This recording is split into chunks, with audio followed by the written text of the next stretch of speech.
먼 미국 땅에서 자식들을 잘 키워내고 열심히 사신 여러분들 정말 장하십니다.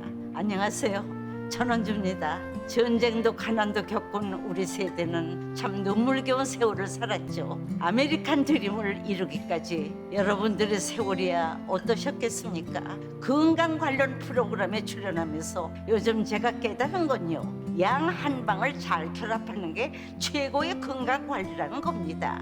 클레버 케어, 메디케어 어드밴티지 플랜 아세요? 양방과 한방의 좋은 혜택들을 쏙쏙 뽑아서 제공해주는 똘똘한 플랜이더군요. 우리 한인의 건강 문화도 이해하고 실력 있는 한국 의사와 전문의를 척척 연결해 준다니 얼마나 똘똘합니까? 이제 우리도 똘똘한 클레버 케어 플랜으로 150까지만 사십시다.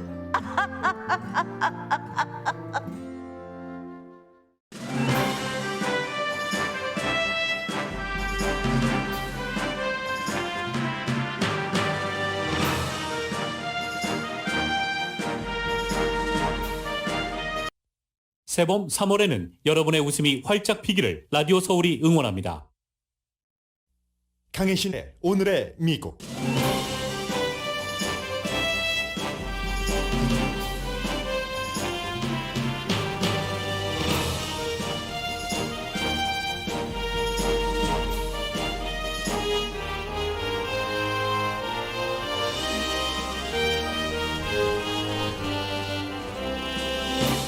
원유값이 이달 말에 배럴당 $200까지 올라갈 것이라는 예측이 나오고 가솔린 값은 전국 평균이 갤런당 $4를 넘었습니다. 한인타운에서 멀지 않는 주유소에서는 $7가 넘었습니다. 바이든 대통령은 러시아의 우크라이나 침공 영향인 가솔린값 인상을 멈추기 위해서 사우디아라비아에 미국 대표단을 보낼 예정입니다. 미국 정치권에서는 고통이 있더라도 러시아 오일 제재를 해야 한다는 분위기가 강해지지만 유럽은 반대합니다. 푸틴은 휴전 협정도 어기고 육해 공군력을 총동원한 우크라이나 공격을 이어가고 대통령을 중심으로 한 우크라이나의 방어는 처절하지만 아직 강합니다. 최근 푸틴의 정신이 불안정하다는 지적이 나오지만 러시아의 전 외무장관은 푸틴은 나름대로 합리적 판단으로 우크라이나를 침공했고 합리적이기 때문에 핵전쟁은 일으키지 않을 것이라고 예상합니다. 우크라이나 사태로 인한 미국과 유럽의 경기 전망이 하향 조정되고 있습니다. 미국인의 코비드-19에 대한 인식은 무뎌지고 있고 지금 트럭 기사들은 관련 규제를 없애라면서 일주일 동안 워싱턴 주변에서 시위합니다. 한국 대선이 하루 앞으로 다가오자 미국에서도 관련 보도를 합니다. 더불어민주당 송영길 대표의 피격, 사전투표, 두 후보에 대한 뉴스들입니다. 여러분 안녕하십니까? 오늘의 미국 강혜신입니다. 오일값은 이제 선물값 거래가 $130도 넘기도 하고 $120 넘는 것은 보통이기도 하고 그리고 이제 이달 말이 되면은 일부 전문가들은 배럴당 $200가 넘는다고 예상을 합니다. JP 모건 체이스 컴퍼니는 지난주에 올해 말이에요. 이 JP 모건 체이스는 $185 원유값 배럴당 가능해진다. 이게 이제 러시아로부터 공급이 좀 안 되면 아직까지 제재를 하고 있지는 않습니다. 그런데도 이렇게 올라가는 데는 물론 이유가 있습니다. 러시아가 미국, 사우디아라비아에 이어서 세 번째 그 산유국이고 그리고 이제 전국 평균이 원유값이 올라가면 이제 당연히 여러 가지 이유로 인해서 일반인들에게 제일 많이 해당이 되는 가솔린 값도 올라가게 되는데 당분간은 가솔린 값이 내려가지 않을 것으로 보입니다. 전국 평균이 지금 레귤러가 $4가 갤런당 넘었기 때문에 2008년 그 당시에 이제 금융 위기가 있었을 때 이후에 가장 비싸고 지난주 한 주일 동안 평균적으로 44센트가 한 주일 동안 미 전국적으로 올랐습니다. 그러니까 지역에 따라서는 하루 지나고 나면은 10몇 센트 갤런당 오르고 하는 지역도 많이 있습니다. 이게 왜 그러냐면은 아직까지는 미국에서도 유럽에서는 더군다나 싫어하지만요. 러시아가 오일을 수출하지 못하도록 하고 그리고 각 나라에서 러시아산 오일 수입을 금지하지는 않습니다.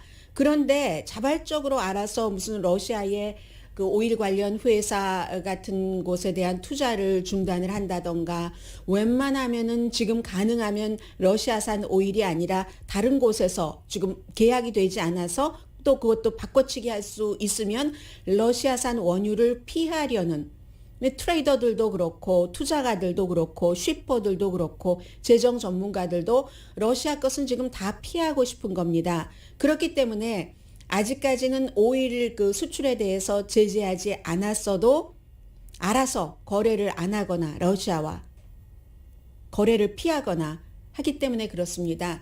이렇게 되는 경우는 뭐 여러 가지 영향이 올 수 있겠죠. 좋아하는 사람도 있고 힘들어지는 사람들도 있고 누구나 다 가솔린을 넣고 다니니까 자동차 누구나 다는 아니네요.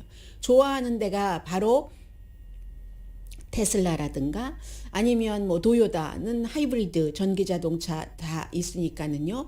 또 뭐 제너럴 모터스라든가 이런 미국 자동차 회사들도 전기 자동차에 포커스를 많이 두고 있는데 그런 그 업체는 좋아할 테고 사람들도 만약에 이 JP 모건 체이스처럼 올해 말에 갤런당 뭐 185달러 불과 얼마 전에 러시아 침공하기 전 한두 주일 전까지만 하더라도 100달러 안 됐었잖아요. 배럴당. 그런데 185달러 거의 2배까지 올라가고 나면은 2배 이상이죠. 올라가고 나면 사람들이 자동차를 바꿔야지 될 때 전기 자동차를 생각해 볼 수 있는 거죠. 아니면 적어도 하이브리드 전기로도 되고 가솔린도 넣을 수 있는 그런 부분이 있기는 있습니다. 그리고 이제 LA 카운티의 경우는 지금 평균 갤런당 가솔린 값이 5달러 25센트 정도 됩니다. 그런데 어딘지 제가 머릿속으로 생각을 해봤습니다. 올림픽 블루버드와 페어팩스가 만나는 곳, 올림픽 블루버드와 페어팩스가 만나는 곳, 그곳에 있는 주유소는 지금 프리미엄은 7달러 29센트고요. 레귤러가 6달러 99센트, 7달러라는 겁니다. 언론에 한 군데가 잡혀서 그렇지 이런 곳이 한 군데겠습니까? 많이 있는 거고요. 오렌지 카운티도 거의 LA 카운티와 비슷한데요. 5달러 갤런당 24센트. LA 카운티가 5달러 25센트인데 그렇게 돼서 지금 뭐 그렇습니다. 그래서 이제 오일 수입을 러시아로부터 하는 것을 금지한다는 것은 미국은 뭐 그다지 많이 하고 있지는 않지만 최근에는 좀 늘어났다. 12월 달에 조금 줄어들었어요. 그렇긴 하지만 미국에서는 조 맨신 민주당 상원 의원을 포함을 해서 리사 머코스키 의원이라든가 공화당 의원들이 초당적으로 이거 정말 블라디미르 푸틴이 우크라이나 침공하는 것을 보니까 정말 더 강하게 제재를 해야지 되겠어 하면서 러시아가 수출을 오일을 먹고 사는 나라잖아요. 러시아가 물건을 만들어서 판다던가 아니면 테크놀로지 창의력적인 것을 만들어서 판다던가 하는 게 아니라 유일하게 농산물이라든가 원자재 여러 가지 금속이라든가 오일 에너지를 수출해서 잘 비교적 부분적으로는 어느 정도 먹고 사는 나라가 러시아인데 그 러시아를 압박해야지 되겠다면서 조 맨신 의원이 아주 앞장서서 러시아 오일 수입 금지를 안을 내놨고 많은 의원들이 지지를 하지만 백악관은 싫어하고요. 가솔린 값이 올라갈 테니까. 그런데 이 안은 어차피 제대로 안 될 것 같습니다. 유럽에서 오늘 아침에 찬물을 확 끼얹어 버렸어요. 유럽은 러시아로부터의 에너지 수입 의존도가 너무 크기 때문에 심지어 올라프 숄츠 독일 총리도 여러 가지를 최근에 많이 바꿨지만 우리 러시아로부터 에너지 의존도를 줄여야지 된다는 것은 분명하다. 그러나 이렇게 급격하게는 안 된다면서 유럽에서 막고 있기 때문에 그건 잘 안 될 것 같고요. 아무튼 그래서 바이든 행정부는 사우디아라비아에 대표단을 보내기로 했습니다. 사우디아라비아가 더 많이 생산해라 하는 거죠. 제재를 하지 않아도 여러 회사나 어떤 큰 손들이 러시아와의 거래를 피하고 싶어 하니까 힘들지 않겠어요? 여러 가지 경제 제재도 하고 하니까 뭐 결제가 제대로 되지 않는다던가 뭐 문제들이 많이 있을 겁니다. 인도주의적인 차원에서뿐만이 아니라. 그래서 사우디아라비아를 방문을 하고요. 그러니까 참 이게 역사의 아이러니죠.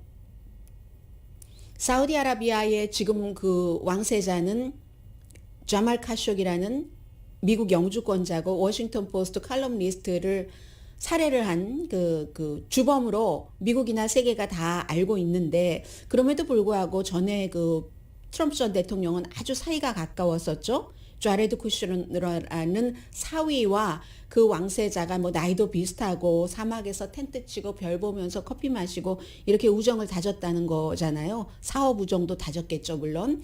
그래서 무척 가까웠는데 또 미국이 무기 판매하는 것도 있고, 물론 트럼프 전 대통령만 그랬던 건 아닙니다.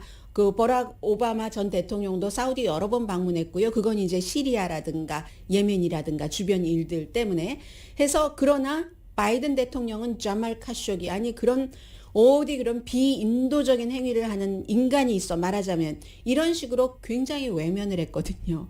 그런데 지금 그 사우디아라비아에 가서 부탁을 해야지 될 처지가 됐습니다. 사우디아라비아가 그 원유 생산국, 산유국, 수출국이기 때문에 조금 더 생산해 주십시오. 뭐 이런 거.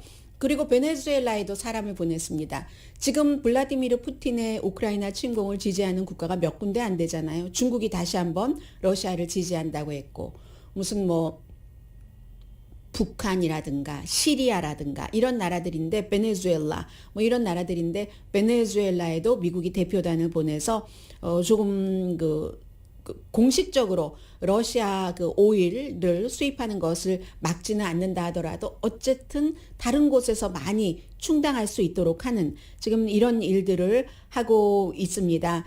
그리고요, 지금부터 제가 전해드릴 내용은 전에 90년부터 96년까지 러시아의 외무장관을 했으니까 안드레이 그 코지레프라고 많이 들어보셨을 거예요. 우리가 그 러시아와 더 직접적으로 뉴스를 접하게 된 것은 고르바초프라는 사람이 나와서, 이 사람 우크라이나 태생입니다. 고르바초프라는 사람이 나와서 엄마 아빠 한 사람 한 사람이 러시안 우크라이나 사람 이렇게 되거든요. 그 사람이 나와서 여러 가지를 하고 결국은 민중 봉기 같은 것도 많이 있었고, 자유를 원하는 그런 힘에 의해서 구소련이 이제 그 무너졌고, 그 뒤에 보리스 옐친에게로 정권이 넘어갔잖아요. 그런데 보리스 옐친이 그 많은 것들을 감당하지 못했고, 그 뒷자리를 그냥 그 KGB인 이 그 푸틴에게 넘겨주고 말았습니다. 그래서 푸틴이 99년도에 그 대행을 하다가 대통령 2000년부터 대통령을 하다가 임기 제한 이런 것 때문에 한 텀을 그 총리에게, 그 자신의 꼭두각시에게 넘겨줬다가 지금 다시 대통령을 하는 건데, 그러니까 이 외무장관은 보리스 옐친 시대도 또 알고 이 푸틴 시대도 아는 사람입니다. 예전에 많이 나왔었던 안드레이 코지레프가 뭐라고 얘기를 하냐면, 옐친 때까지 이제 외무장관을 한 사람이에요. 이 블라디미르 푸틴은 서방 세계에서 지금 뭐 미쳤다 이렇게 얘기하는데, 그건 서방 세계의 기준으로 보는 것이고, 이 사람은 지금 미치지 않았다고 얘기를 합니다. 푸틴으로서는 나름대로 합리적인 판단을 했다는 거예요. 그런데 그 판단이 잘못됐고, 판단이 틀려서 지금 빨리빨리 뭐 키브니 이런 곳을 점령하고 러시아가 만세 부르고 기꽂고 하지 못하고 있는 거잖아요.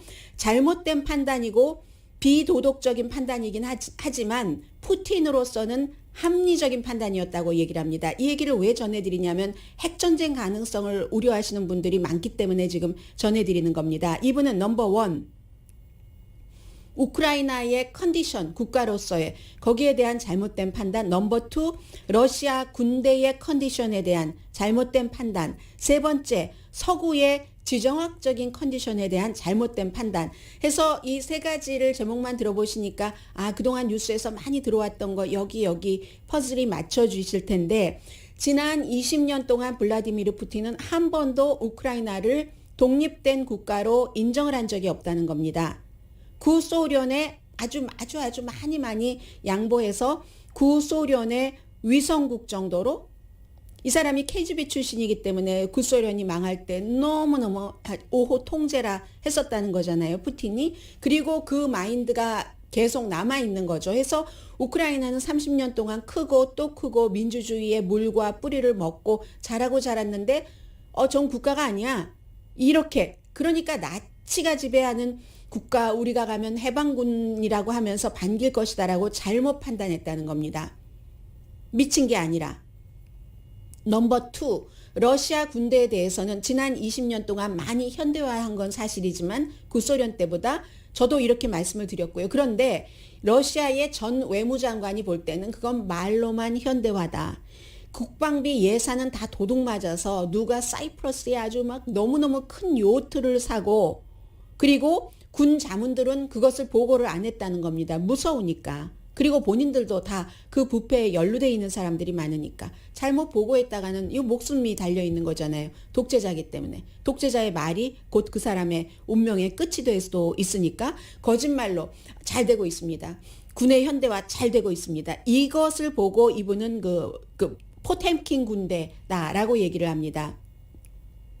캐서린 2세의 총애를 받았고 남편을 없애고 본인이 이제 그 여자로서 황제였었던 그 여제였었던 그리고 이 포템킨이 그레고리 포템킨 그 사람 말하는 건 맞습니다. 애인이기도 하고 군인이기도 하고 자문이기도 하고 하면서 계속 이 여제가 연하였어요. 그리고 여제가 화가 날 것이 겁이 나니까 어디 딱 러시아 지역 지금 어떻게 되고 있어 순방한다고 하면 길에 다 가짜 그림을 그려서 그 당시에 멀리서 보면 이렇게 많이 발전하고 있네 잘 되고 있어 하는 것처럼 그런 형태로 러시아의 그 군인들이 푸틴에게 거짓 보고를 했다는 겁니다. 이게 포템킨 빌리지는 유명한 거잖아요. 여제가 딱 지나갈 때 배에서 마치선 타고 가면은 쫙 너무너무 근사해서 막 잘 사는 것처럼 이렇게 된 그게 군에 지금 감춰지고 한 것이었고 세 번째 서구에 대한 오해는 러시아 엘리트들이 계속 푸틴에게 바이든은 약하다.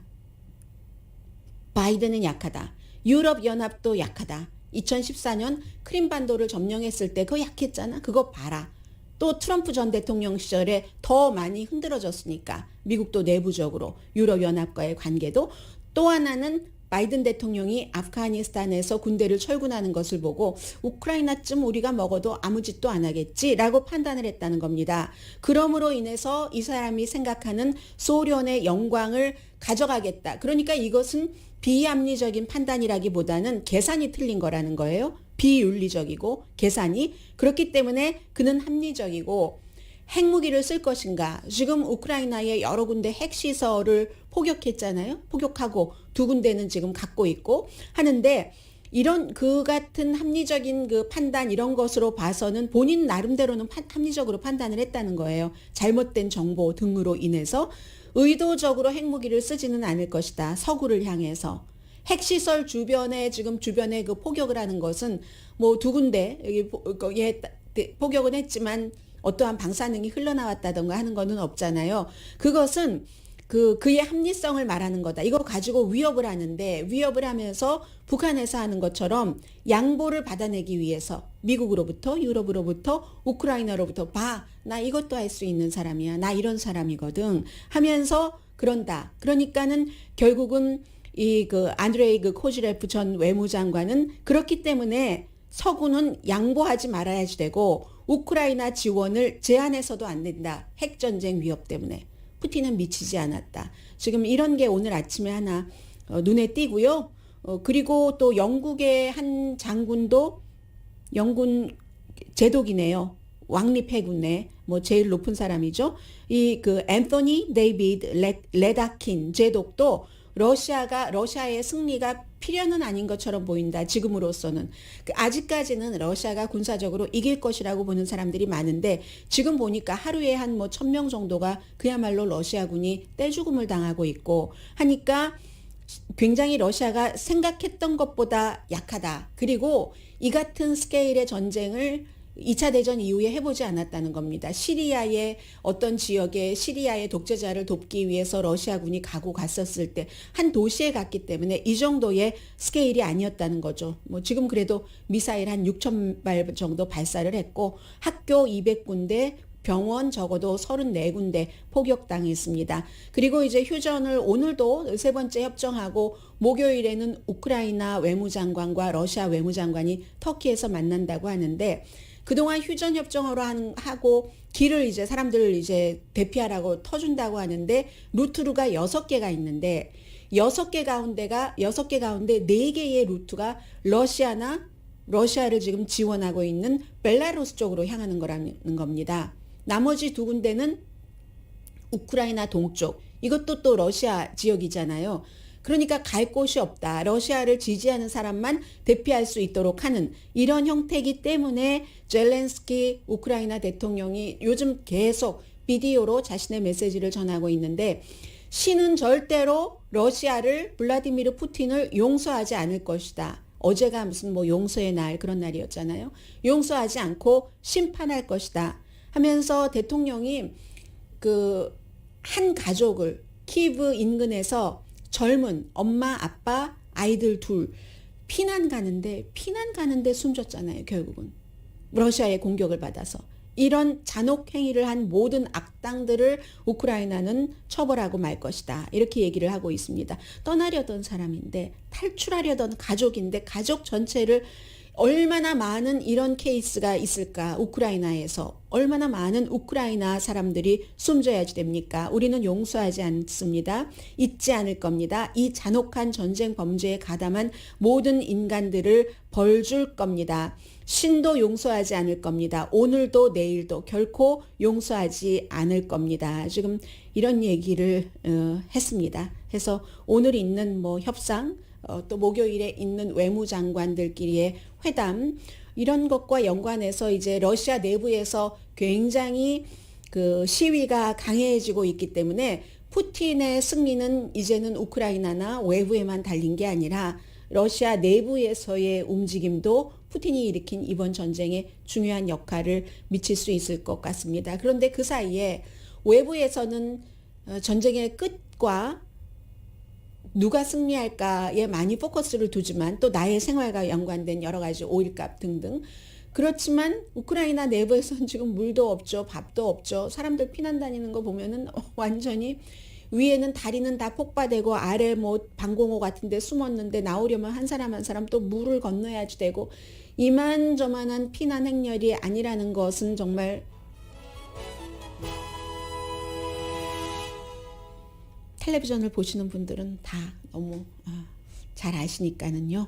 오늘의 미국은 전문가가 추천하는 이민법, 가정법 전문 제인정 종합법률사무소 코지다운 갤럭시 이불은 잠이 솔솔 오게 하는 기능성 거위털 이불, 거위털 이불 전문회사 코지다운, 친절하고 자세한 상담으로 절개를 최소화하는 복강경 수술 전문 장지아 외과, 매일 아침 재래식으로 직접 만드는 검정콩 생순두부 수라원 순두부, 떨마지 울세라 MRT 특별 패키지로 여러분의 아름다움을 찾아드리는 미러클 레이저 클리닉, 차원이 다른 샴푸형 흰머리 염색약 수화연을 핫세일 중인 한국 홈쇼핑 공동후원입니다. 잠시 뒤에는 미국의 매체에서 이제 내일 로스앤젤레스 시간으로 한국 시간으로 6시니까 낮 1시부터 투표가 시작되거든요. 저희도 저녁 뉴스 끝나고 나서 바로 개표 방송을 합니다만은 그렇기 때문에 오늘 그 미국 매체에서 그동안도 간간히 보도를 해왔는데 오늘은 이제 여러 가지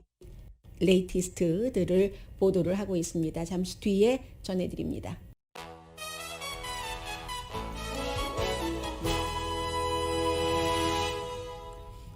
라디오 서울 방송 오늘의 미국 듣고 계십니다. 네, 미국에서 오늘의 미국을 들으시면서 투표에 한국 투표에 사전 투표에 사전이 아니라 부재자 투표죠. 참여하셨던 분들 가운데서 얼마나 속상하신 분들이 많으시겠습니까? 아주 멀고 먼 길을 고생을 하면서 가서 투표를 했는데 특히 그 본인이 투표한 사람이 안철수 후보나 아니면 김동연 후보였다면 여러분들 힘드셨을 텐데 그 이후에 이제 단일화를 했기 때문에 그렇고요. 김동연 후보는 아니었나요? 그 전이었나요?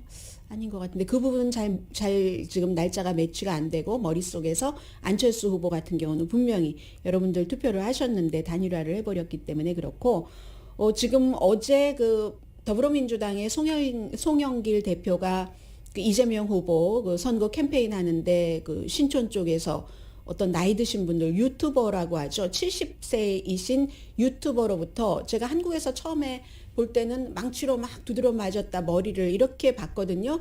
그런데 이제 그 송영길 후보가 손을 머리에 가져가자마자 피가 굉장히 많이 나왔는데 또 그 생명에 지장 없이 그냥 안정된 상태라고 해서 망치로 많이 맞았으면 그럴 수가 있을까 했는데 미국은 스몰 망치라고 표현을 하고 있더군요. 어쨌든 지금 송영길 대표는 괜찮은 상태이고 나이 드신 이 70대가 한복을 입고 뭐 사진으로 보신 분들은 아시겠지만 미국 표현을 해드리는 겁니다. 제가 로이터 통신이 보도하기를 한복을 입고 이 유튜버가 가서 이제 공격을 했다는 거예요. 이런 내용도 지금 미국에서 보도가 되고 그리고 사전투표에 대해서는 사전투표 있었던 것이 이제 문제가 많이 좀 드러났습니다. 처음 해보는 일이기 때문에 그리고 무엇보다도 지금 격리된 사람이 100만 명 정도 되는데 100만 명 가운데서 뭐 20만 명 이상이 투표를 했다고 하니까 그러니까 그 예상을 못해서 그리고 그분들을 이 당일 투표처럼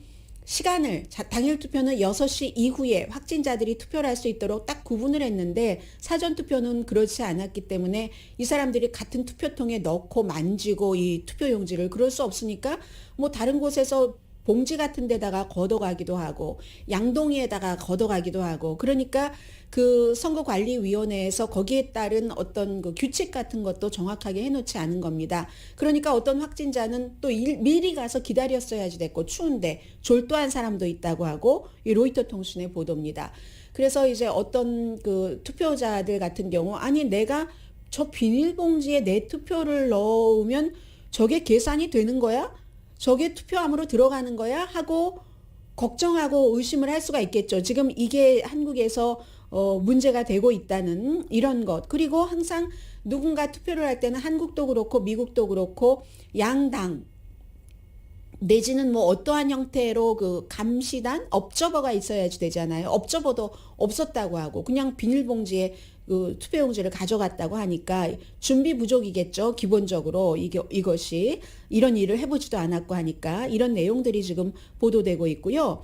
그리고 그 워싱턴 포스트가 이제 오늘 마지막이다 싶은 그런 마음으로 두 후보를 소개를 했는데 두 후보에 대한 소개는 뭐 여러분들께서 너무 다 알고 계시기 때문에 제가 그걸 전해드릴 필요는 없을 것 같고 다만 한국의 버니 샌더스다. 이재명 후보를 그렇게 표현을 했습니다. 왜냐하면 뭐 복지 이런 것과 연관을 해서 그렇게 말했겠죠. 그리고 누구나 다 아는 공장소년에서 변호사가 되고 그리고 성남시를 적자였던 곳을 흑자로 만들었고 또 여당에 15년 소속됐지만 당의 아웃사이더처럼 느껴졌었고 문재인 대통령의 부동산 정책은 실패다라고 말했던 후보.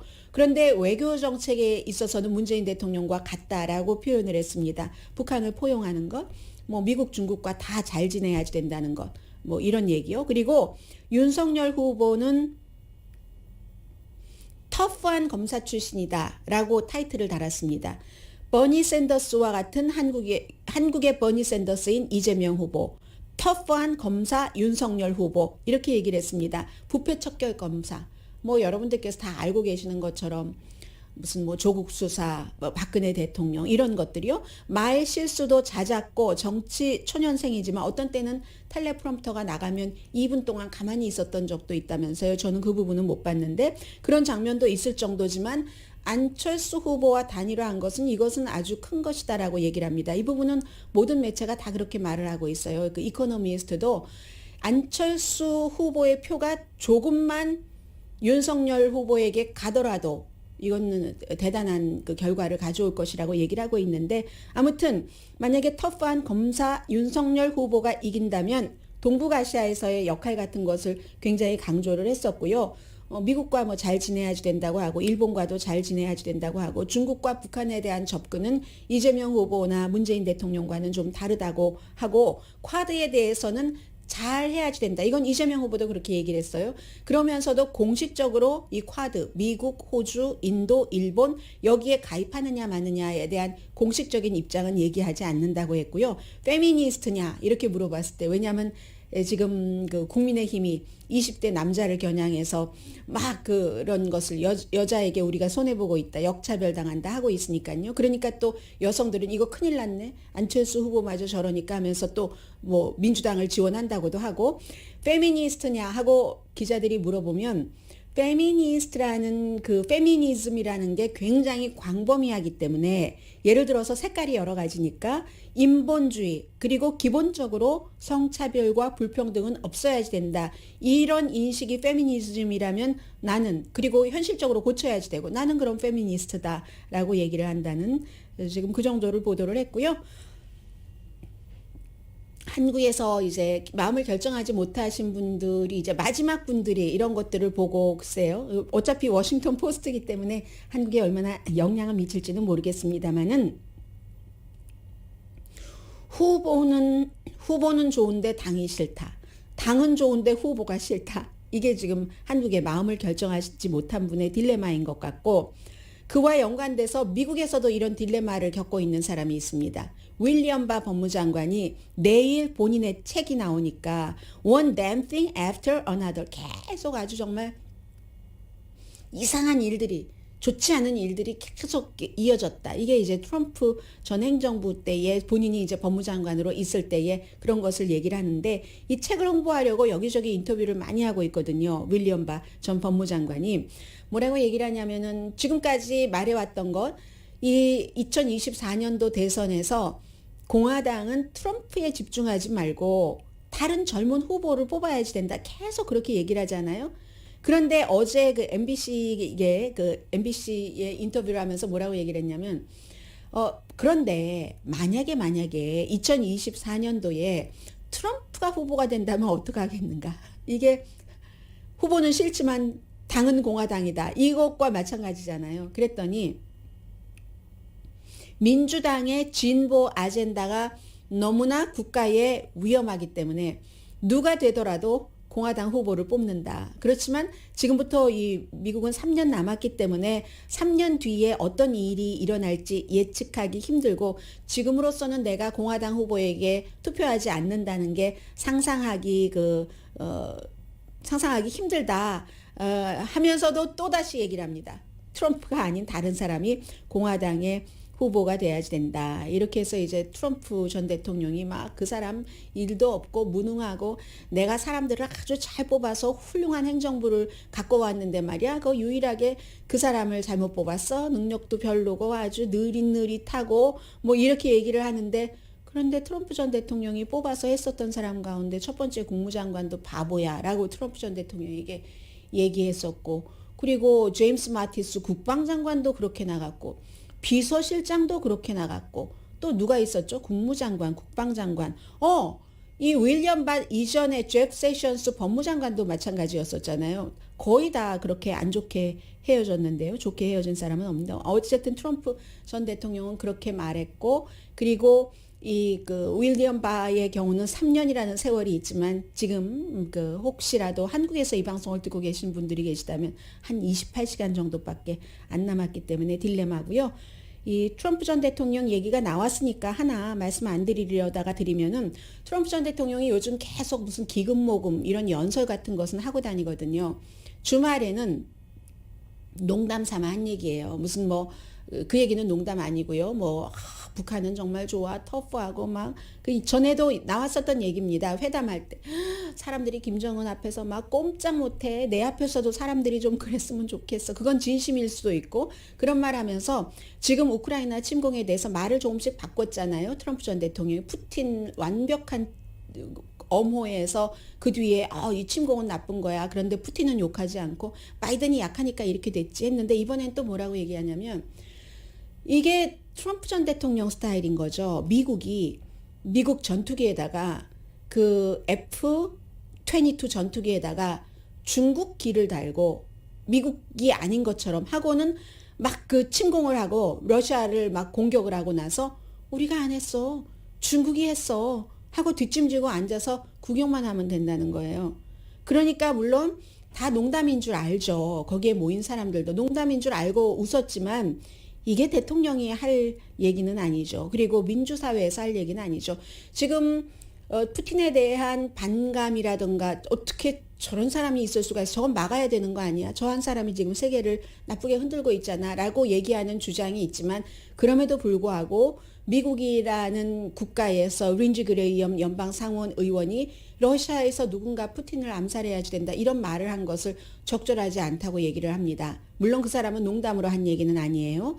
그렇지만 이 트럼프 전 대통령은 대통령이잖아요. 그냥 일반 사람이 아닌데 미국이 이런 것들이 자꾸 말이 퍼지고 그래서 정말 그래야 돼 하는 말이 나오는 겁니다. 이 말이 나왔으니까 하나 말씀드렸고요. 바이든 대통령은 이 우크라이나 사태 이후에 그 똑같은 여론조사에서 여론조사를 해봤더니 NPR, PBS, 마리스트 공동 여론조사 결과 한 주일 전보다 2월 말보다 지금 지지율이 8%포인트가 올라가서 47%를 기록하고 있습니다. 잠시 뒤에 뭐 경제 뉴스를 좀 전해드리겠는데요. 요즘은 경제도 전부 이 우크라이나 사태와 맞물려 있기 때문에요. 잠시 뒤에 전해드립니다.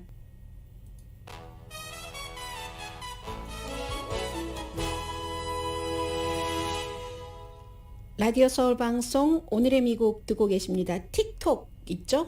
요즘 한국 분들도 많이 보시는데 틱톡도 그 러시아 서비스를 제한한다고 발표를 했습니다. 이것은 뭐 러시아를 벌주기 위한 것이라기보다는 러시아가 이제 뭐 토론도 없이 뭔가 그 러시아 정부가 얘기하는 것과 다른 것 그것을 가짜라고 규정을 하고 그런 것을 전하면은 최고 뭐 벌금은 물론이고 15년 징역형까지 처해질 수 있다라는 것을 발표한 뒤에 그래서 이제 이 법 때문에 그렇게 한다고 하는 거고 그 리바이스요. 리비 스트라우스 앤 컴퍼니도 러시아에서 판매와 러시아에서의 투자를 중단한다고 발표를 했습니다. 그리고 지난 2021년도에 동유럽과 러시아에서 번 돈, 네트 레비뉴의 4%를 러시아에서 번 돈은 50%를 이번 일로 고통받고 있는 사람을 위해서 돕겠다라고 얘기를 했습니다.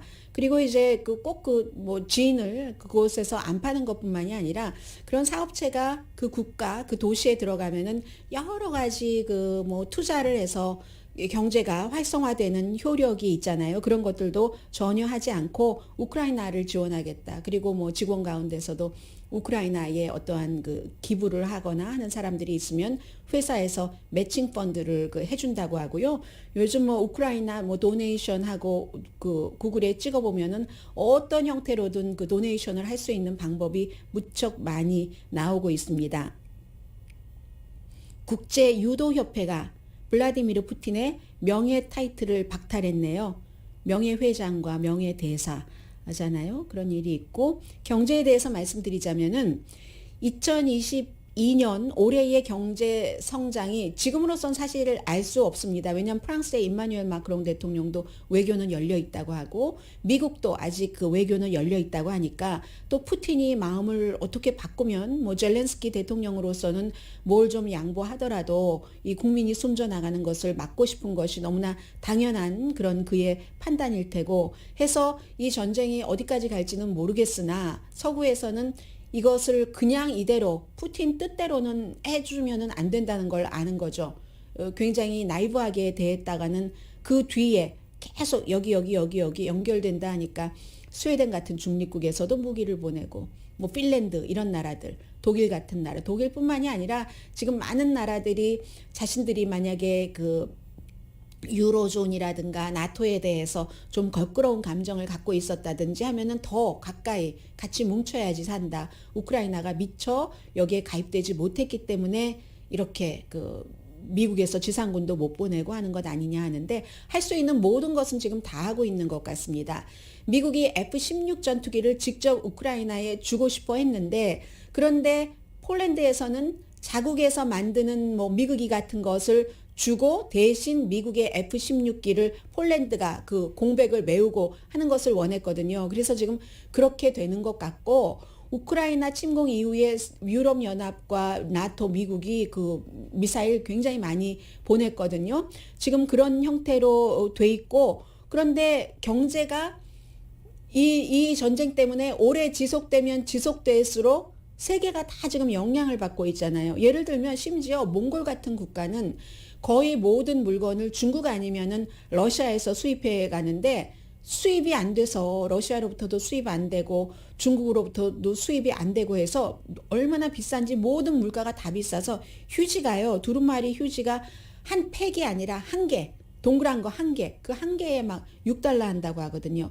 라면이 뭐 4팩짜리가 뭐 17달러 이렇대요. 이런 정도로 다 지금 영향을 미치고 있습니다. 그렇기 때문에 에너지 값은 앞서 말씀드렸고요.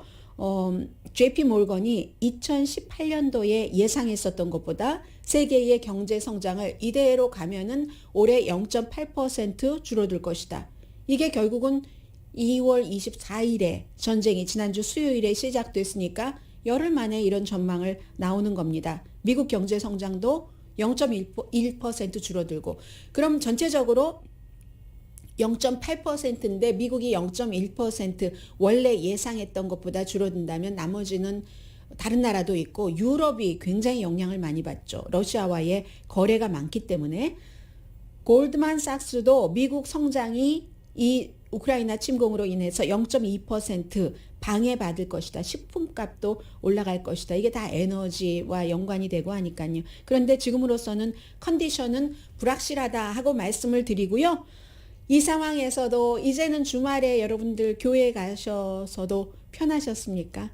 마스크 안 쓰고 다니니까. 그런데 저는 주말에 마켓에 갔어요. 마켓에 갔는데 이제 저희 동네 마켓 간 게 아니라 엄마 집에 가다가 이제 마지막 한라봉을 먹을 수 있는 기회이겠구나 해서 한라봉을 사려고 들어가니까 급하게 들어갔다 급하게 나오려고 하니까 마스크를 안 쓰고 들어갔거든요. 오렌지 카운티에. 그랬더니 저만 마스크를 안 쓰고 있던데요. 한국 마켓에서는.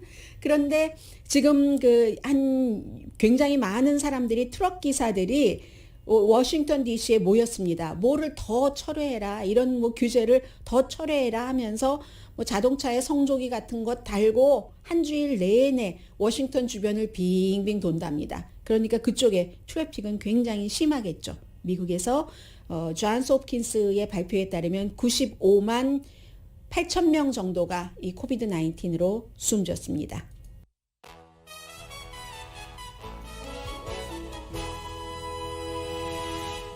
라디오 서울 방송 오늘의 미국 듣고 계십니다. 네, 세상이 정말 많이 변해서요. 러시아에서 그렇게 잡혀가면서도 어제도 한 5천 명 정도가 우크라이나 그건 안 돼. 우크라이나에 내 친척도 있어. 내 친구도 있어. 그게 뭐 하는 짓이야? 하고 시위를 하는데도 잡혀가는데도 사람들이 시위를 한답니다. 이 푸틴의 수도 푸틴의 고향 레닌그라드를 중심으로 해서 굉장히 많은 지금은 세인트피터스버그를 중심으로 해서 굉장히 많은 147개 도시에서 지금까지 체포된 사람 뭐 만 몇천 명 적어도 13,000명 정도 있고요. 아무튼 그런 것을 보면은 굉장히 많이 이게 세상이 변하는 것. 그리고도 또 민주주의 국가인 미국은 그럼에도 불구하고 린지 그레이엄 의원이 뭐라고 얘기하던 공식적으로는 지금 미국의 국무장관이 질문을 받을 때마다 하는 얘기입니다.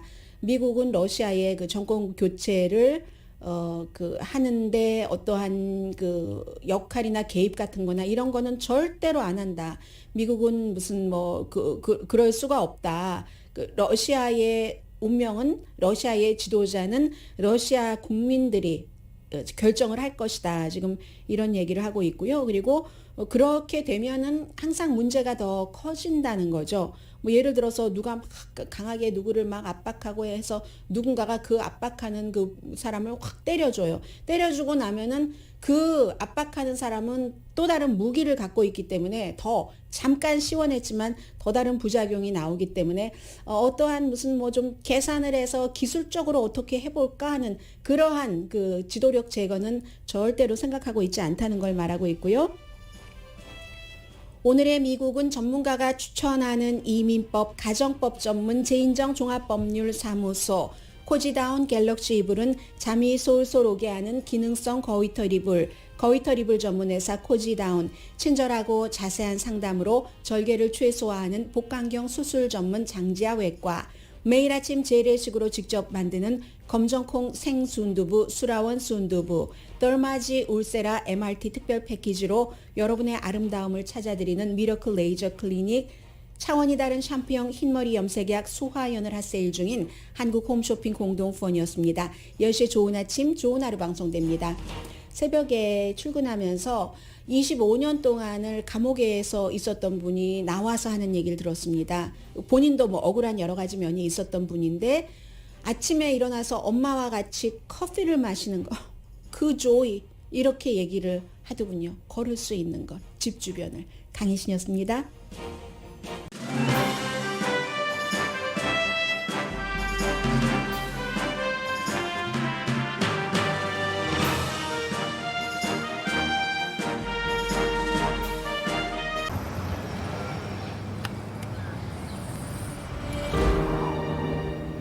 아직 쓰여지지 않은 스토리.